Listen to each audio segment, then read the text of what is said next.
get into Division A to have a little bit less stress overall on him to, give him a little bit of leeway. But now it's crunch time, and he's got to start picking up wins, and it starts today against Muzzy. Yeah. Every single win and loss here hurts almost twice as bad as it did in the previous seasons of Grandmasters, because you just have that much more of a condensed timeline for standings as opposed to previously, right? We're only going to play 3-4 weeks of round robin, and then that's it. Your fate is determined. Versus in the past, it felt like you had a lot more time to make that comeback if the first couple of weeks went wrong. If you have a bad first couple of weeks, you're most likely in the bottom half of the division. So every single series really does have major impact right now. So with that, the stage is set. Both players have banned their warrior. That difference between the warlock and that hunter, we'll have to see how much that makes a impact. Because I personally do believe Zoo Warlock has a lot. And you actually even saw that in the previous game. Like, as much as the back was to the corner, both scrap imps being in like the bottom 6 cards of his deck. Well, I think, yeah, bottom 6, bottom 8, somewhere around there. Very far down, that's for sure. Still had a lot of fight in it, despite the rogue being relatively, well-fitted in terms of options. Granted that, Gallon could have probably optimized better and consequently made his life easier. I think there's still a lot of fight in Zoo Warlock. So it's not that I don't think Zoo Warlock is good. It's more that I think the charge variant is unnecessary, because I still think that there's a lot of good stuff in that deck. But as you've seen, what the charge variant does is gives you an option to play late into the game and still be relevant to win the game. Yeah, I mean, Dan, I'm really not sold on it. The scrap imps were in the bottom, but Highlander Rogue is probably the best deck in the entire of this week's metagame for that deck to beat, because it is slower than the other rogues. It's got less efficient tempo tools, but more efficient like power turns later on, and it still could get the win. So if it can't beat that, I don't know what it can beat. Maybe I'm being too hard on it. Time will tell, Dan. I don't know. Time will tell. I'm jaded because of how many games of Zoo Warlock that I lost. In testing. That's right. TJ doesn't really lose. TJ's already a legend. You're able to climb. You got it really quick. It's the 8th, Dan. It's been over a week. I'm at Diamond 3 right now, but I'll be there shortly. I know it's the A. It's just that you got there super quick. I think I got there on the 3rd, 4th. It's easier now. The climb is a little bit easier. It's much smoother with the bonus stars. Oh yeah, it makes the process of rebounding much quicker. I kind of thought at first bronze to diamond and then ultimately to legend just sounds like a lot, because you have to climb through a bunch of divisions. Mm-hmm. However, the bonus stars do help a lot. Just after 20 games or so, you're right back there at the doorstep of potentially making it to legend. So overall, I've been enjoying that. But yeah, so we get ready for the next series here. Looks like we're just getting some practice and test stuff set up here. And we've talked about PNC's run with some of his shaky play. But I do want to say that even though Muzzy has landed Division B, I don't really dislike a lot of the lineups he's brought, the plays that he's been able to put for us, performance that he's been having. I feel like things just haven't really been falling his way nearly as much, and that's to be expected. When you talk about edges in a game of variance, sometimes things just don't happen, despite the fact that you might be 55% favored or so. Sometimes you do lose. So I still have faith in Muzzy. I still put him as one of the favorites in Division B to make it to playoffs. So I'm going to be keeping my eye out on that as the weeks develop. So will I, Dan, but it looks like we're going to get another chance to see this Zoo Warlock in action. PNC Zoo does run the double Stone Tusk board, double Bluegill Warrior, and the Wolf Rider. I'm ready to see those charge minions trade for tempo. This ends now! What an absurd development. Here we go. Series number 2, PNC, Muzzy, Game 1. Demon Hunter vs. Zoo previously went kind of back and forth. And so what will happen now that we've seen one repetition of this matchup? Will it once more go towards classes like Warlock that's build the board and the Demon Hunter struggles to develop, or will the Demon Hunter be able to get really fast onto the board and Demon Hunter isn't able to, or rather, Zoo Warlock isn't able to respond after Magic Carpet goes away? Most important thing for Muzzy, obviously, going first is getting a 1 mana play. Does not find it. Yeah, which is surprising, honestly. Right. He kept 1 card and has 8 1-drops in the deck. So Job's done. pretty likely that would hit one. But PNC didn't see if he kept the Beaming Sidekick or if he just mulled one and one came back. But nearly a full mull for PNC as well. And oh yeah, look at that Stone Toe Spore. Yeah, just play now. Assert dominance. It definitely asserts the most dominance by a significant margin. However, argue that it's better to play another 1-drop with it. Yeah, I like PNC's start here. Just saw that Muzzy missed a 1-drop, so just go in. Fiendish Servant make things really awkward because you have to worry about where that buff is going to land once you kill it, which could affect the rest of your trades. Sequencing is a big deal when that's on the board. But this is just, I mean, Frenzied Fellwing drawn for Muzzy, and it just doesn't feel like he's going to have opportunity to play that at all in the early game. Has to go for a preemptive trade, Beaming Sidekick.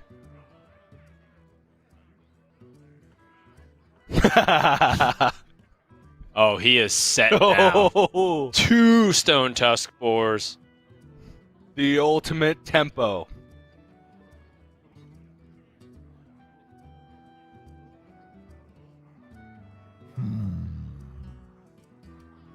I don't know, Dan. So bear with me. This, All right. Could you justify a life tap here? Again, I don't know if that's the best play. I think that all these plays seem subpar. It's most likely just a double 1-drop development, but I'm trying to think because this is very weak, very weak, very weak. PNC agrees and goes for a life tap, but at the same time, I want to think about it a little bit more. Right now, the hand unlocks a lot more if a couple of things happen. Wow, what a draw here from Muzzy. Also, the fact that Venus Servant is isolated is massive. But I think about 2 things. I think, 1, the hand unlocks so much more if you find a scrap, because then you have overwhelming board presence.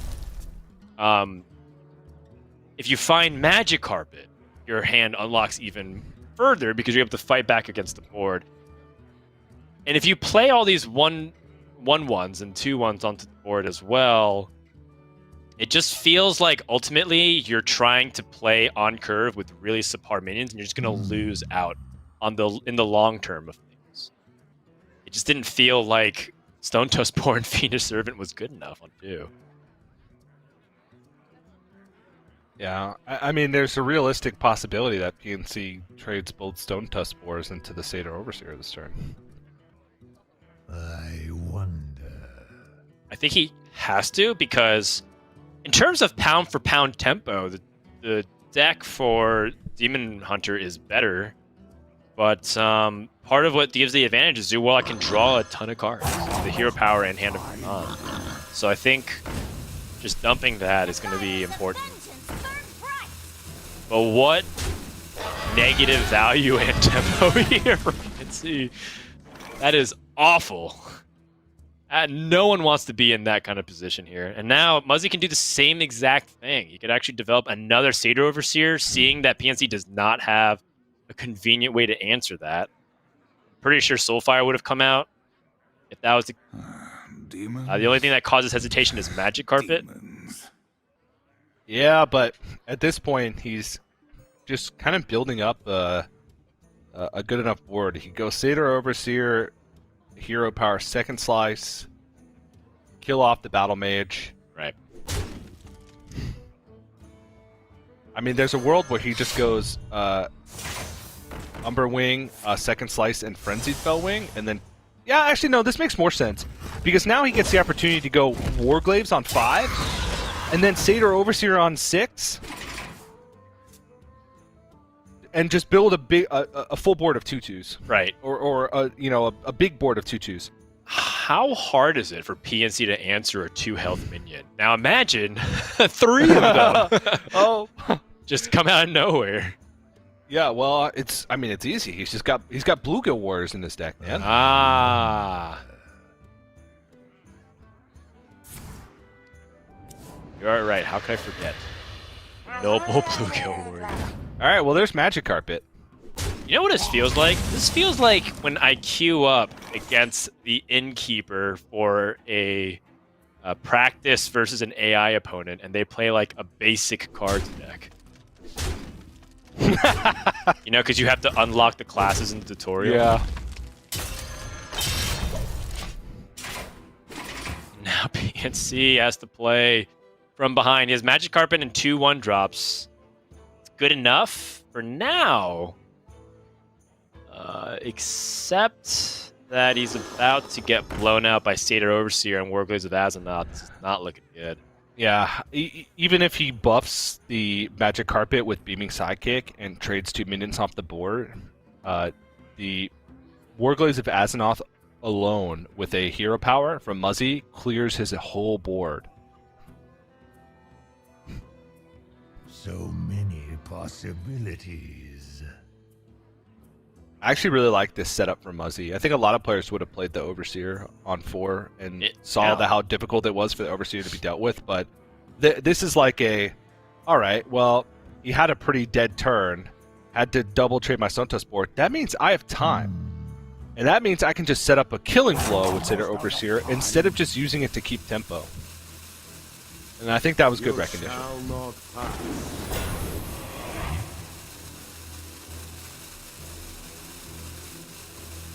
Hey, I got you, friend.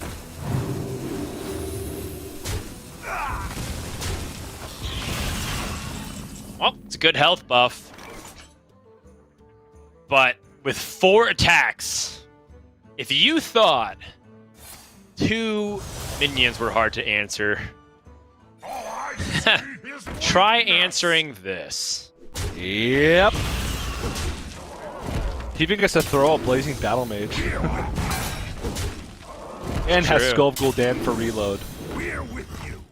Yeah, and we're talking about looking at your deck through the lens of a tempo swing. This is a tempo swing. Oh wait, he gets a 4th swing. Oh yeah. Or 5th swing, I mean, right? Because of his hero portrait. Oh no. Never mind. Because he didn't attack a minion.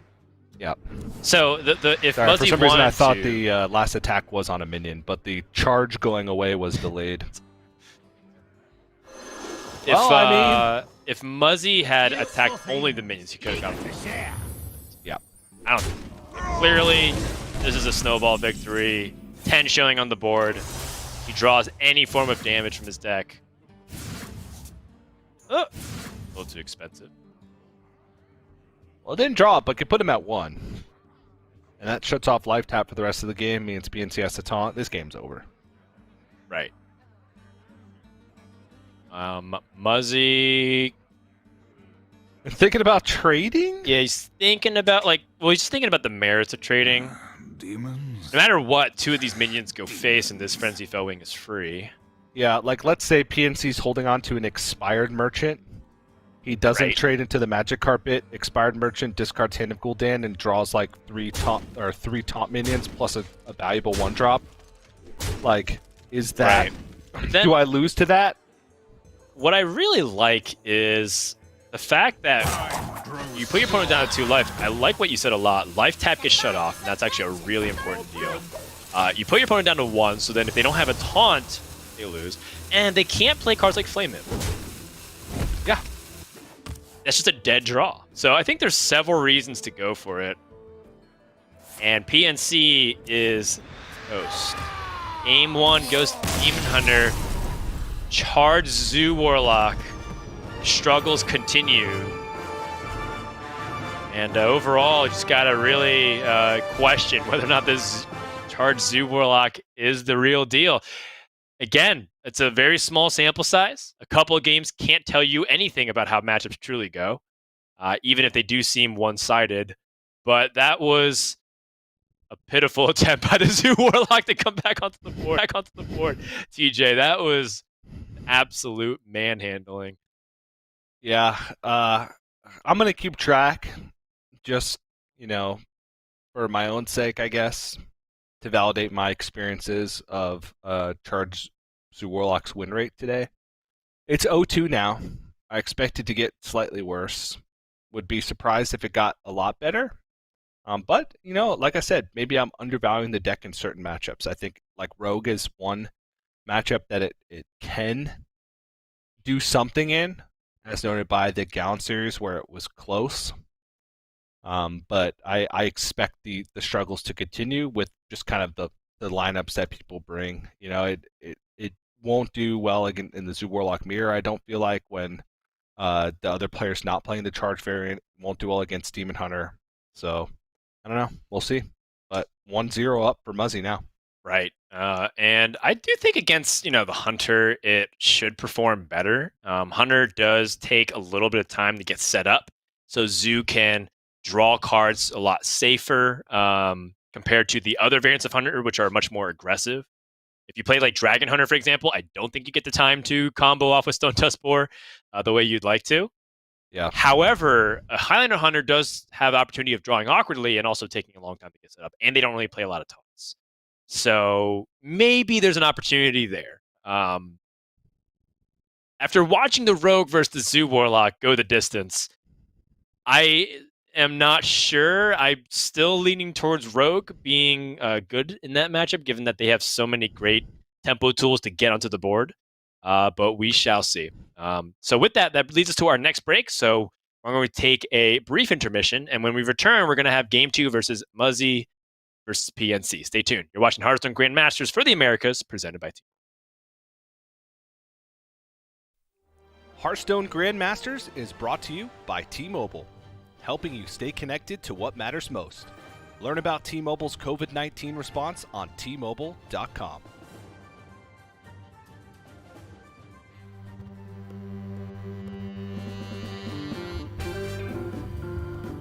If I would have to describe myself in 3 words, that would be... I can be really...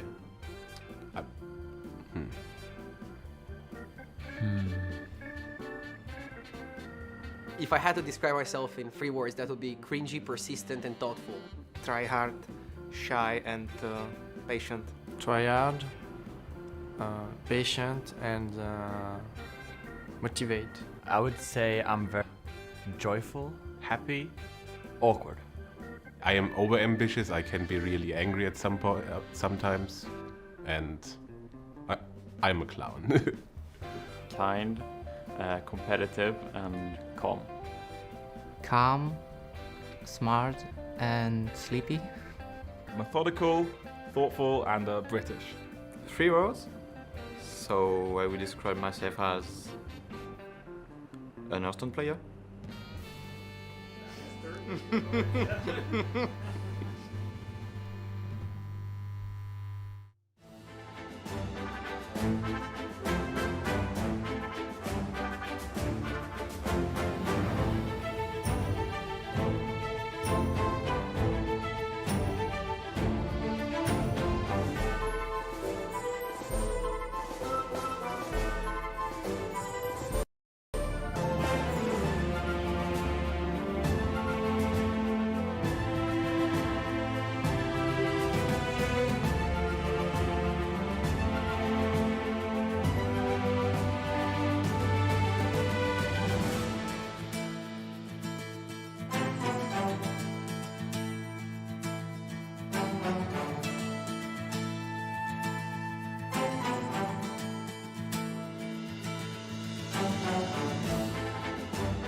Welcome back, everyone, to the Hearthstone Grandmasters for the Americas. We're currently in the middle of a series between Muzzy and PNC, and as the kickoff for the round-robin group stages, which we'll be playing for the next few weeks. Coming up next is a Demon Hunter versus a Rogue matchup. Demon Hunter has shown a lot of capability still, and I believe Demon Hunter, outside of that opening game, has just been kind of racking up the Ws.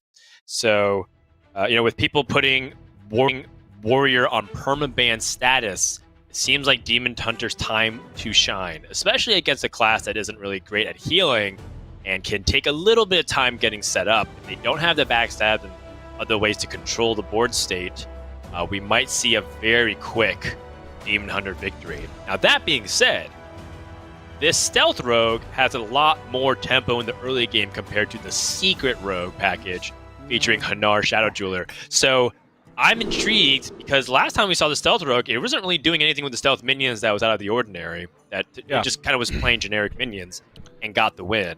What's going to happen this time? This isn't a full Stealth Rogue. He just runs the Spy Mistress. He doesn't run the Scaveteers. He doesn't run the 3-mana draw 2, the Sage. I always forget its name. Sage Heart? Something like that. Sorry, I was playing that deck a lot, and I still just never mouse over the card to read the name. But he is running like Boom Pistol Bully. He's still running the Double Frozen Shadow Weaver. So I think if there was any deck that is like a rogue deck that's designed to beat Demon Hunter or have a good chance against Demon Hunter, this is as close as you're going to get. Because you still have the option with Spy Mistress to play it on 1 and challenge any minion that the Demon Hunter would play. And you still get the benefit of the Frozen Shadow Weaver, but you don't have cards that are kind of dead in the early game, or cards that are kind of card draw but anti-tempo. So I do like Muzzy's chances more so than normal, and this matchup has seemed like a toss-up, a lot of the time. So, so the Sigil Runner on 1. In the shadows. Yeah, that's huge. Just to get onto the board. PNC's hand is looking pretty shaky without it, and now... Wow, PNC, who needs cards in the hand? Umberwing. Right on time. Does he want to play that, or does he want to play Fellwing? The Fellwing dies to the 3-1 that's on board, so I like just spreading out the power to make that stealth minion less of a threat. And he's almost certainly going to be able to fit in Frenzied Fellwing next turn with how much damage he'll be able to do. So, I just like the Umberwing and pick up something good. Looks like an I-Beam pickup, so really only one play this turn for PNC. Ship it all face and play the Frenzied Fellwing. Alright, well, seems like PNC is just kind of duct taping this together, trying to find some semblance of a curve now that his hand's really messed up from the outcast positioning. I grow impatient.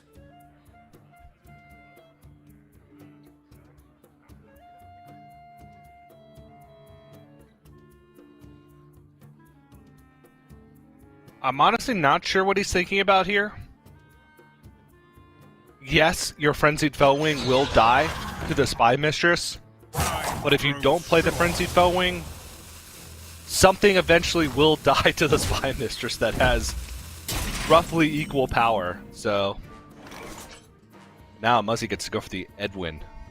Yes. Clears off much of the board. 6/6 Edwin. Yeah, big Edwin. Oh my goodness! Ooh-hoo! Finds the Ancestral Guardian, which has Lifesteal and Reborn. So it should heal for, ideally up to 8. Yeah. And Demon Hunter gets tempo by attacking into things, which means that the lifesteal will likely be a key factor in the card. Unless, of course, there's Priestess of Fury or Altruist, but even Priestess of Fury will leave the Reborn minion behind because its end of turn effect is not enough to kill both. They won't kill the Reborn spawn and then keep hitting it with the end of turn effect. Well, we are going into 5. We saw this play be pretty devastating in Empanizzado's game, but Muzzy hasn't really had any indication that PNC is playing towards Warglaze of Azzinoth. And this is just the strongest play, and PNC now have Priestess of Fury. Oh, jeez. What a hand. Demon Hunter at its finest. Yeah, so with that twin slice draw, yikes. That's just too far. That's too slow on tempo. Wow. This is such a devastating turn here for PNC. I don't think you can come back from that. Demons. No.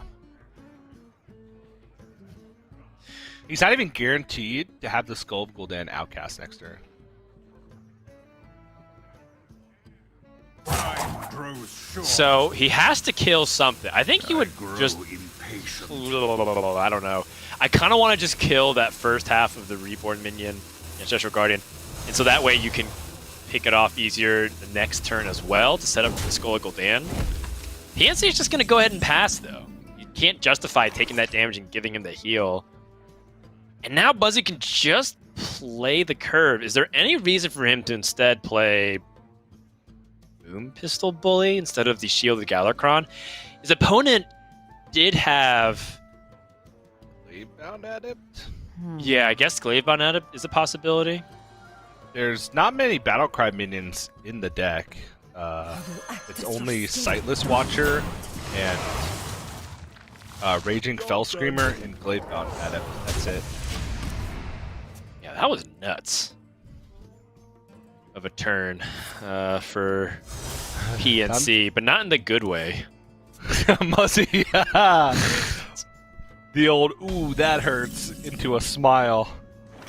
So 9 damage shown on board, 10 with the dagger, 14 to the eviscerate. Not enough, but you know, if you look at Muzzy's hand right now and you just like freeze the face with Frozen Shadow Weaver, what is your opponent able to even do for a comeback? I guess you would consider Altruist possibilities. You know, if my opponent gets like a complete Altruist comeback, what do I do? Yeah, it just doesn't seem that likely because PNC would have to have... He has no reduced cards because the Skull of Gul'dan was cast from the middle without the outcast. So he would have to have nearly perfect hand for that to be able to clear 5. He'd have to have Altruist, draw Twin Slice off the top. I don't know. It's very unlikely. Yeah, this is tough. PNC, what few options he was given right now have been reduced even further. Oh, well, you know, Crimson Sigil Runner isn't technically a battle cry. Outcast. And that is it. Muzzy 2-0. Looking good. Looking good. So overall, I Nice mean, that bobble was to just boot. that was Demon Hunter's draws being really awkward and kind of unfortunate there for super unfortunate for PNC. Like if you're a tempo based deck and you pass turn 5, and you don't even get outcast draw to benefit from it, like that was more PNC's deck beating PNC than any plays. But that is his deck, right? Like he runs on one Sightless Watcher, double Priestess of Fury. His deck is just more expensive, and a lot of players are choosing to go for the double Sightless Watcher and no Priestess of Fury route because it does give them more consistent early games. Right. You know, just contrast that with Muzzy's deck.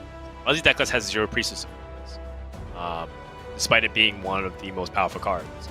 As a result, Muzzy doesn't have to run cards like the Raging Fell Screamer because he's not trying to discount the Priestess of Fury to get a really fast 6-7. Forsaken. And so keeping your deck list leaner, there's a lot of reasons for it. Everyone loves power cards, right? It helps you get these amazing board presence opportunities to really swing the board and commandly seize tempo and initiative. However, if they're stuck in your hand, it's no good to you. So, you know, PNC does have the Sightless Watcher this time in the hand, and he's hoping that it helps smooth out the curve.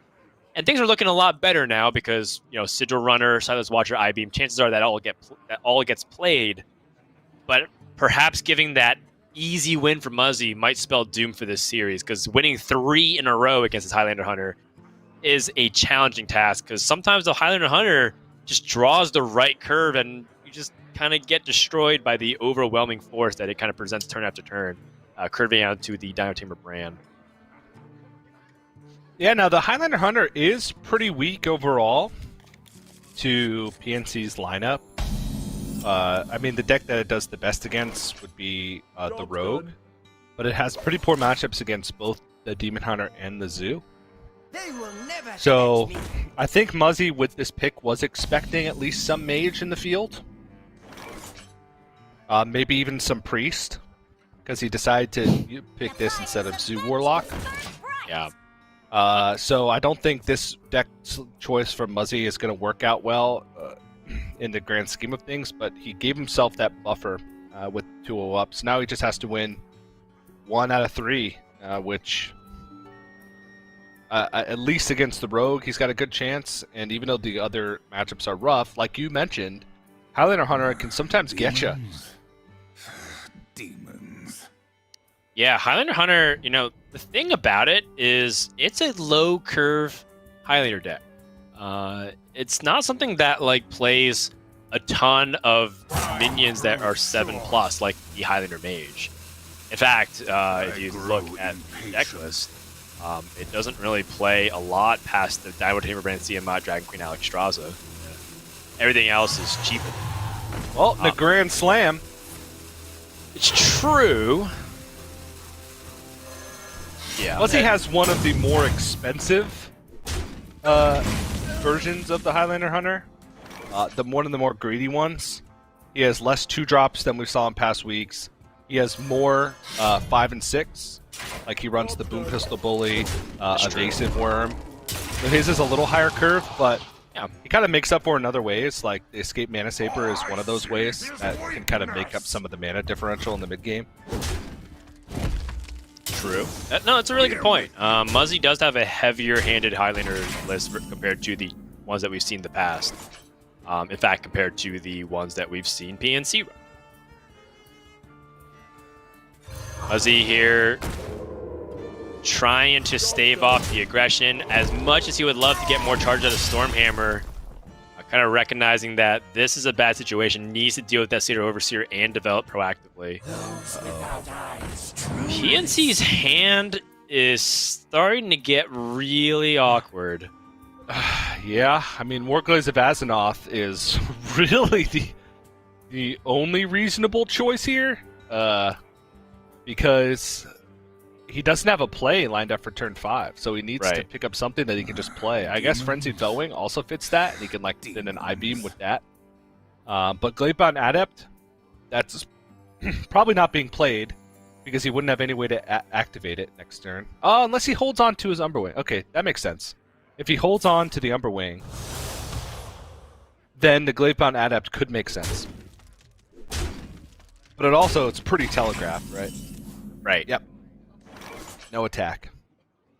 Yeah, and it's okay if it's telegraphed. There's not much that Hunter can do to stop it, quite frankly. I mean, Frozen Shadow Weaver is exactly how to stop it. Well, I guess in the sense that... oh, right, the extra mana crystal. You're right. Yeah. Oh, okay. All right. And now PNC, who you can tell by the eye roll that he definitely picked Gladebound Adept for this turn. Who wouldn't? Yep. It looks great on paper. I mean, both the Warglaze of Azzinoth and the Gladebound Adept would have been punished by this play. Right. So there was really no winning for PNC with the choice from the Sightless Watcher. Frozen just had that nicely set up, I think. Oh, yeah.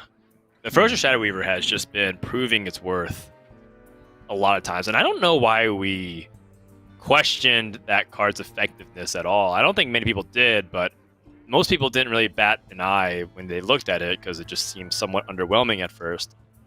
But if you think about what the Glacial Shard did back in the day, it was really cheap and efficient, right, for 1 mana, but this is very comparable still. Now PNC also kind of punish off his mulligan, right? Because his mulligan was the Sigil Runner, the Sightless Watch, the I-Beam, then the Skull of Gul'dan. Chose to mulligan the I-Beam. Kind of got punished for it, or rather the Skull of Gul'dan, and got punished for it. And now we see the Dynamo Brand curve. Dynamo Brand Brandis also. I mean, that's just a 6-mana 7/6. Very aggressively statted, and sure, PNC can hero power attack Brandis and Gladebound Adept it. But then his Gladebound Adept gets traded over by the Frozen Shadow Weaver, and Dynamo Brand comes down on board, and he's like a turn away from dead. Yeah, if he even needs to, because he's accepting 7 damage here. If you go Dynamo Brand, put your opponent down to 11. Oh my goodness. PNC had been the one pressuring people with the Highlander Hunter and the Dynamo Tamer Brand on curve, and now he's on the receiving end. Once more, blocked by the Priestess Double Skull. A perfect bookend to this disaster of a hand. And PNC is dead, most likely. Priestess Fury does not clear it off, and Muzzy with a clean 3-0 over division leader PNC. Or rather, the #1 seed for the division. Muzzy with an uncharacteristic pop-off, but I love it. You love to see the enthusiasm come out of one of America's greatest. Yeah, and the Let's Go, you could see there.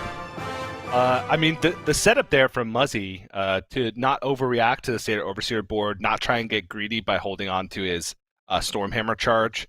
He's set up for the Unleash Clear Frozen Shadow Weaver to block the turn 5 play from PNC.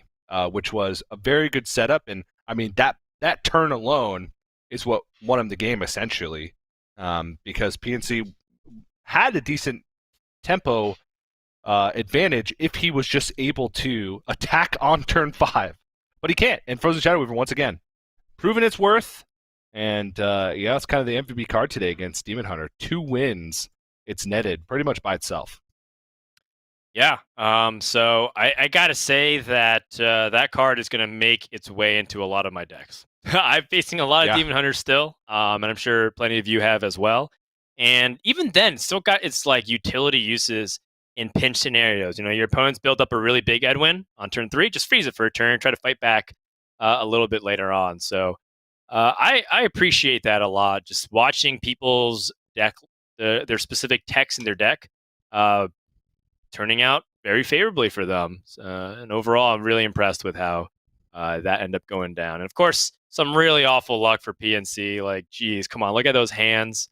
As much as, the Priestess of Fury could potentially be a stopper of Outcast or just clogging up the hand, to have exactly the way that panned out those last 2 games is especially. Yeah. Yep. And PNC might be scarred by the Priestess of Fury going into next week and just cut him completely from his Demon Hunter list. Because that's one where like, why am I playing this card? But then there's other games where you go Raging Fell Screamer on 4, and then you hit the Priestess of Fury on 5, and your opponent just concedes. So it's, I don't know. I think a lot of players have a love-hate relationship with that card. Just because of that interaction. Sometimes it's dead, sometimes it just wins you games. It's just how it feels in the deck, honestly. So with that, let's go ahead and get ready for our next series, Language Hacker versus Monsanto. We already see a different ban strategy coming in. We kind of talked about how Warrior might be on permaban status heading into the day, and it looks like it was for a while. However, one of the reasons why I appreciate Language Hacker and what he brings to the table is that